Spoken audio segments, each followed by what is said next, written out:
Hello friends, welcome to our channel Kuldeep Jain official में आप सभी का स्वागत है। मैं कुलदीप स्वागत करता हूं आप सभी का आज के इस नए वीडियो में। फ्रेंड्स, आज की इस वीडियो में हम 28 दिसंबर 2022 पेपर 2 के सीडीपी के 30 क्वेश्चन को डिस्कस करेंगे और ये हमारे इस सीरीज की 4th क्लास होगी। तो यदि आपने मेरी प्रीवियस वीडियो नहीं देखी है तो आप मेरे चैनल पर जाकर के देख सकते हैं। साथ ही साथ आज की इस वीडियो में हम सीडीपी के 30 क्वेश्चन को डिस्कस करेंगे। ये आपके लिए आईएमपी होंगे। साथ ही साथ इसमें जो हम मेथड सीखेंगे क्वेश्चन को सॉल्व करने का, एलिमिनेशन मेथड, ये भी आपके लिए इंपॉर्टेंट होने वाली है। तो वीडियो को अंत तक जरूर देखिएगा, ये वीडियो आपके लिए हेल्पफुल होने वाली है। तो आइए फ्रेंड्स, आज की इस वीडियो को स्टार्ट करते हैं। हमारा पहला क्वेश्चन है, बच्चों का शारीरिक विकास महत्वपूर्ण है क्योंकि यह बच्चों के सामाजिक और संज्ञानात्मक विकास को प्रभावित करता है। तो ये आपका जो कथन है बिल्कुल सही है, क्योंकि शारीरिक विकास के साथ साथ आपका सामाजिक विकास और आपका संज्ञानात्मक विकास आपस में जुड़ा होता है और एक दूसरे को ये प्रभावित करते हैं। इसका तर्क आपको कथन 2 में दिया है कि बचपन में विकास के सभी आयाम एक दूसरे से जुड़े हुए हैं तथा एक दूसरे को बेहद प्रभावित करते हैं। ये भी सही बात है कि अगर आप स्वस्थ हैं तो आपका मानसिक, सामाजिक और संज्ञानात्मक विकास अच्छे से होगा, नहीं तो कहीं ना कहीं ये प्रभावित करेगा। तो ये आपका तर्क भी सही है। तो इसका मतलब है कि जो कथन ए की व्याख्या आर में दी गई है वो बिल्कुल सही है। तो ऑप्शन ए आपका सही हो जाएगा। ए और आर दोनों सही हैं और ए की व्याख्या आर सही व्याख्या करता है, तो ये सही हो जाएगा। नेक्स्ट क्वेश्चन, विकास का कौन सा सिद्धांत यह सुझाता है कि विकास सिर से शुरू होता है और फिर सिर के बाकी हिस्सों में आगे बढ़ता है? तो एक होता है आपका समीप दूराभिमुख सिद्धांत, ये भी विकास का सिद्धांत है, और एक है शीर्षगामी सिद्धांत। ठीक है, ये भी विकास का सिद्धांत है। तो विकास का सिद्धांत जो पहले सिर का विकास की बात करता है, फिर शरीर के बाकी हिस्सों के विकास की बात करता है, वह सिद्धांत है शीर्षगामी सिद्धांत। इसमें क्या होता है कि बच्चे के विकास के स्तर में पहला जो विकास होगा उसके सिर का होगा, फिर उसके बाकी अंगों का विकास होना शुरू होगा। तो ये जो सिद्धांत है वह है शीर्षगामी सिद्धांत। इसका सही आंसर हो जाएगा option number 2।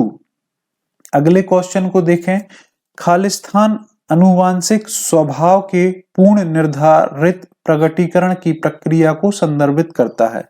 Blank refers to the process predetermined unfolding of genetic dispositions. तो इसका सही आंसर हो जाएगा फ्रेंड्स परिपक्वता। परिपक्वता अनुवांशिक स्वभाव के पूर्व निर्धारित प्रकटीकरण की प्रक्रिया को संदर्भित करता है। Maturation refers to process of predetermined unfolding and genetic dispositions। Option A third question का हमारा आंसर हो जाएगा। अगले क्वेश्चन की बात करें, जीन पियाजे के अनुसार निम्न में से कौन से कारक संज्ञानात्मक विकास की दिशा को निर्धारित करते हैं? मतलब संज्ञानात्मक विकास की दिशा को निर्धारित करने वाले तत्व कौन कौन से हैं? परिपक्वता, तो ये संज्ञानात्मक विकास को प्रभावित करता है। अनुबंधन, ये भी संज्ञानात्मक विकास को निर्धारित करते हैं। सजा आपके संज्ञानात्मक विकास को निर्धारित नहीं करते, ये इसका गलत हो जाएगा। क्रिया मतलब अंतःक्रिया, ये भी करता है, और सामाजिक अनुभव ये भी विकास को निर्धारित करते हैं। तो ऑप्शन 1 में आपको 1, 2, 4 और 5 ये दिए हैं विकल्प, तो इसका सही आंसर हो जाएगा option A. Next question, Jean पियाजे के अनुसार उस बच्चे की सोच के बारे में क्या कहा जा सकता है जो मानता है कि पानी को एक बर्तन से दूसरे में डाला जाता है तब पानी की मात्रा बर्तन के आकार अनुसार कम या बढ़ जाती है? ऑप्शन ए, बच्चे में संरक्षण के कौशल नहीं है। ऑप्शन बी, बच्चे ने वस्तु स्थायित्वता नहीं हासिल की है। ऑप्शन सी, जीववादी सोच बच्चे के विचारों को सीमित करती है। ऑप्शन डी, बच्चा क्रमबद्धता की प्रक्रिया करने में अक्षम है। तो इसका जो सही आंसर हो जाएगा ऑप्शन नंबर ए, बच्चे में संरक्षण के कौशल विकसित अभी नहीं हुए हैं ऑप्शन ए इसका सही आंसर हो जाएगा। वह नहीं जानता कि कोई वस्तु स्थिर रहती है, मतलब उसकी जो मात्रा है वह नियत है, चाहे आप एक बर्तन से दूसरे बर्तन में उसको डालें, उसकी मात्रा में कोई अंतर नहीं होगा। नेक्स्ट क्वेश्चन, पियाजे द्वारा दिया गए संज्ञानात्मक विकास के चरणों का सही क्रम क्या है? तो सबसे पहले पियाजे ने 4 चरण बताए हैं, जिसमें सबसे पहले आती है संवेदी गामक चरण, फिर आता है पूर्व संक्रियात्मक चरण, फिर आता है मूर्त संक्रियात्मक चरण और उसके बाद आता है अमूर्त संक्रियात्मक चरण। सबसे पहला चरण होता है सेंसरी मोटर स्टेज, फिर होता है प्री ऑपरेशनल स्टेज, फिर होता है कॉन्क्रीट ऑपरेशनल स्टेज और उसके बाद होता है formal operational stage. Option number ए इसका सही आंसर हो जाएगा। इसमें सही क्रम में आपकी सारी विकास के चरण दिए गए हैं। नेक्स्ट क्वेश्चन, नेहा खुद को अपनी मां द्वारा लाई मिठाई जो मेहमानों के लिए है खाने से रोकती है, यह सोचकर कि खाने से वह पकड़ी जा सकती है। कोहलबर्ग के सिद्धांत के अनुसार नेहा विकास की किस अवस्था में है? ऑप्शन ए संज्ञानात्मक आपेक्ष सापेक्ष अभिविन्यास, तो इस अवस्था में तो नहीं है। सजा और आज्ञाकारिता अभिविन्यास इसमें हो सकती है। सार्वभौमिक नैतिक सिद्धांत अभिविन्यास, तो ये भी गलत हो जाएगा। अच्छा लड़का और अच्छी लड़की अभिविन्यास, ये भी गलत हो जाएगा। तो सजा और आज्ञाकारिता अभिविन्यास के अंतर्गत उसकी अवस्था आती है पनिशमेंट एंड ओबीडियंस और ये ओरिएंटेशन इसका राइट आंसर हो जाएगा, option number 2। Next question, as per blank theory children learn through interaction with more knowledgeable peers and adults. किसके सिद्धांतों के अनुसार बच्चे अपने से ज्यादा ज्ञान वाले समकक्षी व वयस्कों से अंतःक्रिया करके सीखते हैं? तो लेव वाइगोत्स्की का सिद्धांत है सामाजिक सांस्कृतिक सिद्धांत, जिसमें वो बताते हैं कि बच्चे समाज में अपने ज्ञान का निर्माण करते हैं, एक दूसरे से अंतःक्रिया करके सीखते हैं। तो इसका सही आंसर हो जाएगा ऑप्शन नंबर ए, लेव वाइगोत्स्की। नेक्स्ट क्वेश्चन, लेव वाइगोत्स्की के अनुसार निम्न में से किसकी संज्ञानात्मक विकास में महत्वपूर्ण भूमिका है? तो जो अभी हमने आपको सिद्धांत के बारे में बताया है सामाजिक सांस्कृतिक सिद्धांत, तो वही सिद्धांत है कि सांस्कृतिक जो परिवेश है यह आपके संज्ञानात्मक विकास में महत्वपूर्ण भूमिका निभाता है। कल्चरल कंटेक्स्ट है, यह आपके जो संज्ञानात्मक विकास है या कॉग्निटिव डेवलपमेंट है, इसमें एक अहम रोल, इंपॉर्टेंट रोल इसमें दिखाता है। अगले क्वेश्चन की बात करें फ्रेंड्स, हार्वर्ड गार्डनर के बुद्धि के सिद्धांत में शरीर और वस्तुओं दोनों को कुशलता पूर्वक उपयोग करने की क्षमता को कौन सी बुद्धि कहा जाता है? इन Harvard Gardner's theory of intelligence, the ability to manipulate both the body and objects is referred to as, तो इसको कहते हैं फ्रेंड्स शारीरिक गति संवेदनात्मक बुद्धि, bodily kinetic kinesthetic intelligence. Option number 2 इसका राइट आंसर हो जाएगा। नेक्स्ट क्वेश्चन, दृश्य स्थानिक बुद्धि में क्या शामिल है? ठीक है, दृश्य स्थानिक बुद्धि क्या है, या फिर इसको इंग्लिश में पढ़ेंगे तो विजुअल स्पेक्टिकल इंटेलिजेंस क्या होता है? तो इसमें क्या होता है फ्रेंड्स, जिसमें आप देखते हैं मूर्तिकार के पास कौन सी बुद्धि होती है? वह होती है स्पेक्टिकल इंटेलिजेंस होती है, उसके पास दृश्य स्थानिक बुद्धि होती है। या फिर चित्रकार को देख लें तो इसमें क्या शामिल होगा फ्रेंड्स, इसमें जो शामिल होगा छवियों और चित्रों में सोचने की क्षमता, सटीक और अमूर्त रूप से कल्पना करने की क्षमता इसमें शामिल होगी, है ना। तो इसका सही आंसर हो जाएगा option number A, the capacity to think in images and pictures to visualize accurately and abstractly. तो ऑप्शन नंबर इसका ए राइट आंसर हो जाएगा। Next question, a teacher remarks to boys in a co-education class, be strong and don't behave meekly like girl would encourage। सह शिक्षा, कक्षा में लड़कों के लिए एक शिक्षक की टिप्पणी, मजबूत बनो और लड़कियों की तरह नम्र व्यवहार मत करो, किसको बढ़ावा देगा? तो फ्रेंड्स यह जेंडर स्टीरियोटाइप्स का उदाहरण है और जेंडर जो रूढ़िवादिता है इसको बढ़ावा देगा। तो ऑप्शन नंबर 2 इसका राइट आंसर हो जाएगा। जेंडर इक्वलिटी को बढ़ावा नहीं देगा, लचीलापन को भी बढ़ावा नहीं देगा और जेंडर समानता को यह बढ़ावा नहीं देगा। अगले क्वेश्चन को देखेंगे। विविध शिक्षार्थी वाली कक्षा में शैक्षिक रणनीतियां क्या होनी चाहिए? डाइवर्स जो लर्नर्स हैं उस क्लास में हमारी क्या रणनीतियां होनी चाहिए, क्या स्ट्रेटेजीज होनी चाहिए? तो उचित समावेशन, मानकीकृत मूल्यांकन, गैर प्रासंगिक पाठ्यक्रम या दृष्टिकोण में अनम्यता। तो दृष्टिकोण में अनम्यता नहीं होना चाहिए, गैर प्रासंगिक पाठ्यक्रम भी नहीं होना चाहिए और मानकीकृत मूल्यांकन भी नहीं होना चाहिए। उचित समावेशन होना चाहिए। विविध शिक्षार्थी वाली कक्षा में उनके जरूरत के हिसाब से, उनकी नीड्स के हिसाब से हमें चीजों को उसमें शामिल करना चाहिए, उसमें पाठ्यक्रम को हम शामिल कर सकते हैं। अगले क्वेश्चन को देखेंगे। सीखने के लिए मूल्यांकन का एक महत्वपूर्ण पहलू क्या है? Which of the following is an important aspect related to assessment for learning?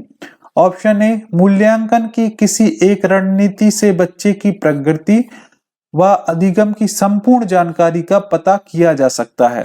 तो एक रणनीति के प्रयोग से हम पता नहीं कर सकते, तो ये पहला ऑप्शन हमारा गलत हो जाएगा। यह सीखने में होने वाले बदलावों का अवलोकन करती है। यह बच्चों की व्यक्तिगत व विशिष्ट जरूरतों को नहीं पहचानता, तो ये भी गलत हो जाएगा। यह शिक्षकों को मानसिक मंदबुद्धि वाले बच्चों की पहचानने में मदद करता है, तो ये पहलू इसका नहीं है। यह सीखने में होने वाले बदलावों का अवलोकन करता है, ये हमारा राइट आंसर हो जाएगा। अगले क्वेश्चन को देखेंगे। मूल्यांकन का उद्देश्य क्या होना चाहिए? तो मूल्यांकन का उद्देश्य क्या होना चाहिए? छात्रों में भय और तनाव पैदा करना, तो ये तो बिल्कुल गलत है। छात्रों को असुरक्षा और हीनता की भावना पैदा करना, तो बच्चा अपने आप को असुरक्षित मानेगा तो वो सीख ही नहीं पाएगा। छात्रों के बीच तुलना करना, तो ये भी इसका कोई उद्देश्य नहीं होता है। मूल्यांकन का जो उद्देश्य होता है सीखने सिखाने की प्रक्रिया में सहायता करना, ये मूल्यांकन का उद्देश्य होता है। तो ऑप्शन डी इसका सही आंसर हो जाएगा। Next question. समावेशी कक्षा में केवल विशेष बच्चे ही लाभान्वित होते हैं। एक कथन दिया है जिसमें बोला है कि समावेशी कक्षा में आपकी इंक्लूसिव एजुकेशन में केवल स्पेशल चाइल्ड ही आपके लाभान्वित होते हैं, तो ये तो आपका बिल्कुल गलत है। इसमें विशेष नहीं, इसमें सभी चाइल्ड क्या होते हैं? इंक्लूड होते हैं, लाभान्वित होते हैं।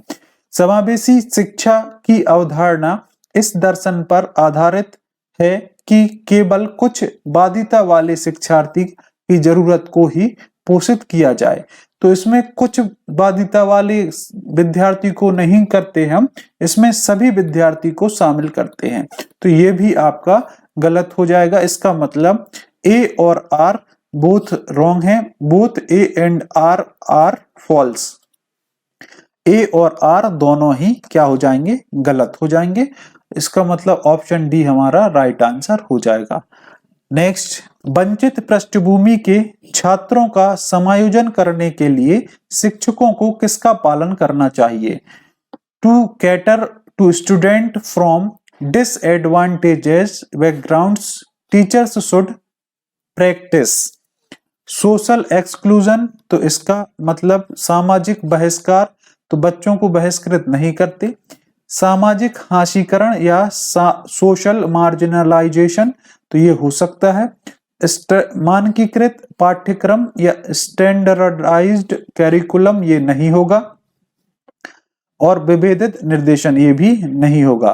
तो सामाजिक हाशीकरण या सोशल मार्जिनलाइजेशन हमारा इसका राइट आंसर हो जाएगा। अगला question, is an example of assertive technologies to add mobility for student with locomotive disability. निम्न में से कौन सा शारीरिक गतिक विकलांगता से जूझते विद्यार्थी के लिए गतिशीलता सहायक तकनीक का उदाहरण है? तो यदि कोई बच्चा शारीरिक गतिक विकलांगता से जूझ रहा है तो उसके लिए जो सबसे अच्छी सहायक तकनीक होगी वह व्हील चेयर या पहिया कुर्सी। जो व्हील चेयर है वह इंपॉर्टेंट हो जाएगी उसके लिए, तो इसका सही आंसर ऑप्शन ए हो जाएगा। Next question, difficulties in mathematical concept and competition are typical characteristics of student with. गणितीय अवधारणाओं और गणनाओं में कठिनाइयां किन छात्रों की विशिष्ट विशेषता है? तो ऑप्शन ए डिसकैलकुलिया। डिसकैलकुलिया कहलाती है, सीधी सीधी बात करें तो उसको गणित समझने में, उस गणित की संक्रियाओं को लगाने में परेशानी होती है। डिसलेक्सिया एक ये है सीखने की या फिर अधिगम संबंधी क्या बाधा, सीखने में वह असमर्थ होता है कोई भी चीज। डिसग्राफिया ये लिखने के से संबंधित है, जिसमें वह बच्चा अच्छे से कोई चीज लिख नहीं पाता। और ऑटिज्म कहलाता है स्वलीनता, इसमें बच्चा खुद में ही खोया रहता है, वह अपने दूसरों से इंटरकनेक्ट नहीं होता। तो इन्होंने पूछा है गणितीय अवधारणा और गणना में जो कठिनाई होती है उसको बोला जाता है फ्रेंड्स डिसलेक्सिया। ऑप्शन ए इसका सही answer, sorry dyscalculia, option A इसका सही आंसर हो जाएगा। नेक्स्ट, रचनात्मक बच्चों की विशिष्ट पहचान विशेषताओं में शामिल है। Typical identifying characteristics of creative children include. Option A विचारों की अनम्यता, रिजिडिटी फॉर आइडियाज, तो ये गलत हो जाएगा। ऊब के लिए उच्च सहिष्णुता, ये भी गलत हो जाएगा। जटिलता के लिए वरीयता, ये हमारा इसका सही हो जाएगा। अगर बच्चा कोई भी जटिल क्रियाओं को सीखने के लिए आगे आता है तो यह क्या कहलाता है, क्या करेगा, बच्चे को रचनात्मक विकास करने में मदद करेगा। तो ऑप्शन नंबर सी इसका राइट आंसर हो जाएगा। नेक्स्ट क्वेश्चन, अर्थपूर्ण अधिगम में क्या शामिल है? तो मीनिंगफुल लर्निंग इन्वॉल्व्स पुरस्कार और दंड का प्रावधान। तो पुरस्कार जहां देते हैं हम या रिवॉर्ड्स और पनिशमेंट की बात होती है तो वहां वह अर्थपूर्ण लर्निंग नहीं है, आपका मीनिंगफुल लर्निंग नहीं है। एक दूसरे के साथ बातचीत करने का अवसर प्रदान करना, तो ये सही है। Opportunity to interact with each other, ये सही हो जाएगा। फिर है सीखने के तरीके पर विचार करना, reflections on learning how to learn, तो ये भी सही हो जाएगा। साथियों के साथ प्रतिस्पर्धा, जहां कंपटीशन की बात आती है तो वो ऑप्शन गलत हो जाएगा। तो ऑप्शन नंबर 2 और 3 इसके सही है। यही आंसर शीट में ये आंसर 2 और 3 इस क्वेश्चन का आंसर दिया गया है, तो ये दोनों आंसर इसके सही है।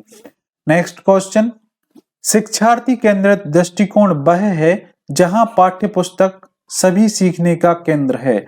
तो पाठ्य पुस्तक केंद्रित नहीं होता है। हमने देखा है कि हम पढ़ते हैं चाइल्ड सेंट्रिक एजुकेशन, जिसमें शिक्षार्थी या बच्चा या लर्नर्स जो है वह आपके केंद्र में होता है। तो ये जो आपका कथन है ये गलत है। इसका तर्क भी दिया है। माध्यमिक विद्यालय में छात्र सबसे अच्छा सीखता है जब पाठ्य पुस्तक को पुनः पेश करने के लिए कहा जाता है। तो अगेन पाठ्य पुस्तक की बात की जा रही है, तो ये गलत हो जाएगा। इसका मतलब हमारे ए और आर दोनों गलत हो जाएंगे। तो ऑप्शन नंबर डी इसका सही आंसर हमारा हो जाएगा। अगले क्वेश्चन को देखेंगे, एक सामाजिक रचनात्मक कक्षा में अधिगम इन अ सोशियो कंस्ट्रक्टिविस्ट क्लासरूम लर्निंग। एक रचनात्मक कक्षा में क्या हो जाएगा, बच्चों के व्यवहार में स्थायी रूप से मापने की योग्य परिवर्तन है, ये गलत हो जाएगा। ज्ञान के सहनिर्माण की एक प्रक्रिया है। जो अधिगम है वह ज्ञान के सहनिर्माण की प्रक्रिया है। लर्निंग से है वह इज अ प्रोसेस टू को कंस्ट्रक्शंस ऑफ नॉलेज, एक साथ अपने ज्ञान को बढ़ाना, ज्ञान के निर्माण करना, ये किसकी प्रक्रिया है, आपके अधिगम की। तो यही इसका सही आंसर हो जाएगा। उद्दीपन प्रतिक्रिया ये भी गलत है। और पुनर्बलन जहां देते हैं तो वो आपका ऑप्शन गलत हो ही जाता है। नेक्स्ट क्वेश्चन फ्रेंड्स, यदि आपको ये सारे क्वेश्चन पसंद आ रहे हैं तो वीडियो को लाइक और शेयर जरूर कीजिएगा। यदि आप मेरे चैनल पर नए हैं तो चैनल को सब्सक्राइब करके बेल आइकन को प्रेस कर लीजिएगा, जिससे आगामी जो भी वीडियो अपलोड करेंगे उसका नोटिफिकेशन आपके पास पहुंच जाएगा। तो अगले क्वेश्चन को देख लेते हैं। Blank should be the basis for a conductive classroom environment for learning. Khalistan अधिगम के लिए उचित कक्षा वातावरण का आधार होना चाहिए। क्या होना चाहिए? अनुकूलन और पुनर्बलन, तो ये भी गलत हो जाएगा। प्रतिस्पर्धा हमें कराना नहीं है, बच्चों से कंपटीशन कराते नहीं है। सहयोग और सहकारात्मकता, कोऑपरेशन एंड कोलैबोरेशन, तो यही इसका सही आंसर हो जाएगा। हम सहयोग की बात करते हैं, हम कोऑपरेशन की बात करते हैं, कोलैबोरेशन की बात करते हैं। आपके एक बच्चे को वातावरण दे दिया जाता है जिसमें बच्चा सभी के सहयोग से अपने ज्ञान का निर्माण करता है।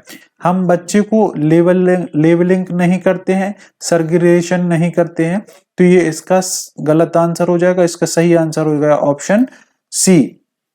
नेक्स्ट क्वेश्चन, माध्यमिक विद्यालय के बच्चों को सहज अनुमान लगाने के लिए प्रोत्साहित करना और उन्हें विभिन्न तरीकों की तलाश करने के लिए प्रोत्साहित करना समस्या समाधान कौशल को बढ़ावा देने के लिए एक प्रभावी रणनीति है। तो ये बिल्कुल सही है।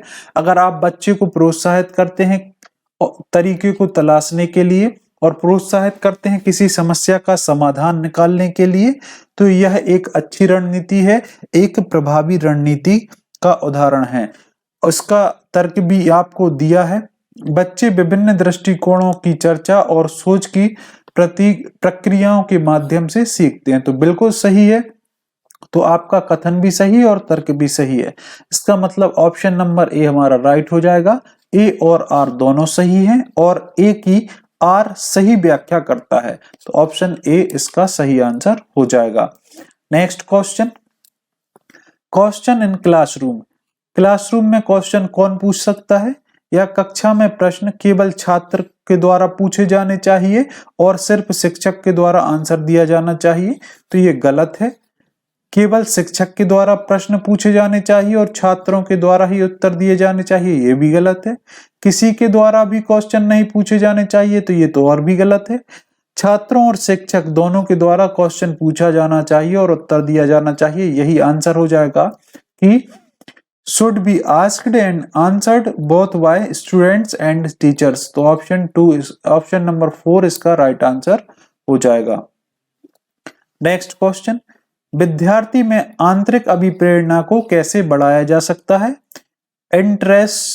Intrinsic motivation amongst students can be increased by। तो बच्चों के अंदर आप आंतरिक अभिप्रेरणा बढ़ा सकते हैं जब बच्चा कोई भी चीज सीखने में खुशी का महसूस करे, उसको सीखने की खुशी पर ध्यान केंद्रित करके, और यही आपके आंतरिक अभिप्रेरणा का उदाहरण है, focusing on the joy of learning. Next question, मध्य विद्यालय के छात्र किन प्रक्रियाओं के द्वारा ज्ञान का निर्माण करते हैं और अर्थ निकालते हैं? ऑप्शन है सक्रिय अन्वेषण, तो सक्रिय अन्वेषण के द्वारा ज्ञान का अर्जन होता है। अमूर्त समस्याओं पर काम करके भी आपकी संकल्पनाओं का निर्माण होता है। पूछताछ और प्रयोग के साथ आपके सामाजिक विकास होता है, आपका कोलैबोरेशन होता है। शिक्षकों और साथियों के साथ बातचीत करके भी आप एक दूसरे से सहकारिता कर सकते हैं, सहयोग की भावना यहाँ से विकसित होती है। तो यहाँ पे चारों विकल्प सही हैं, इसका मतलब ऑप्शन 4 इसका राइट आंसर हो जाएगा। नेक्स्ट क्वेश्चन, शिक्षकों को चाहिए कि वे बच्चों की योग्यताओं को खालिस्तान और असफलताओं को खालिस्तान के रूप में सोचने के लिए प्रोत्साहित करें। तो आप असफलताओं को शर्मनाक और अपमानजनक नहीं बोल सकते, तो ये ऑप्शन कट जाएंगे। आपकी जो योग्यता है वह होती है वृद्धिशील, है ना, तो आपकी जो योग्यता है उसको वृद्धिशीलता के रूप में देखा जाना चाहिए और उसकी असफलता को आप सुधार के अवसर के रूप में देख सकते हैं। ठीक है, इंक्रीमेंट के रूप में आप उसकी बुद्धि को योग्यता को देख सकते हैं और एन अपॉर्चुनिटी फॉर इम्प्रूवमेंट के रूप में आप उसके फेल्यूर को देख सकते हैं। तो ऑप्शन बी इस क्वेश्चन का राइट आंसर हो जाएगा। नेक्स्ट, अकादमिक निम्न में से कौन सा कारक विफलता के लिए जिम्मेदार है? Blank would be a contributing factor for children's academic failure. तो उसका जो हो जाएगा वह है गैर प्रासंगिक पाठ्यक्रम। यह उसकी विफलता के लिए जिम्मेदार है, क्योंकि सहयोगात्मक शिक्षा की बात हम करते हैं, समावेशी कक्षा की हम बात करते हैं और सार्थक अधिगम की हम बात करते हैं। गैर प्रासंगिक पाठ्यक्रम है या फिर डिकंटेक्चुअलाइज्ड कैरिकुलम है, यह आपकी विफलता का कारण बन सकता है। तो ये इसका सही आंसर हो जाएगा। आई होप फ्रेंड्स ये जो 30 क्वेश्चन हमने चाइल्ड डेवलपमेंट एंड पेडागोजी, बाल विकास एवं शिक्षा शास्त्र के सॉल्व किए हैं, ये आपको पसंद आए हैं। अगर वीडियो पसंद आती है तो वीडियो को लाइक और शेयर जरूर कीजिएगा। यदि आप मेरे चैनल पर नए हैं तो चैनल को सब्सक्राइब करके बेल आइकन को प्रेस जरूर कर लीजिएगा, जिससे आगामी जो भी वीडियो अपलोड होगी उसका नोटिफिकेशन आपके पास पहुंच जाएगा। तो आई होप ये सारी चीजें आपको पसंद आई होंगी। अगर आपने प्रीवियस वीडियो नहीं देखी तो चैनल पर जाकर के देख सकते हैं। आपसे जल्द ही मिलते हैं इसी तरीके की नेक्स्ट वीडियो में। तब तक के लिए आप सभी का बहुत बहुत धन्यवाद।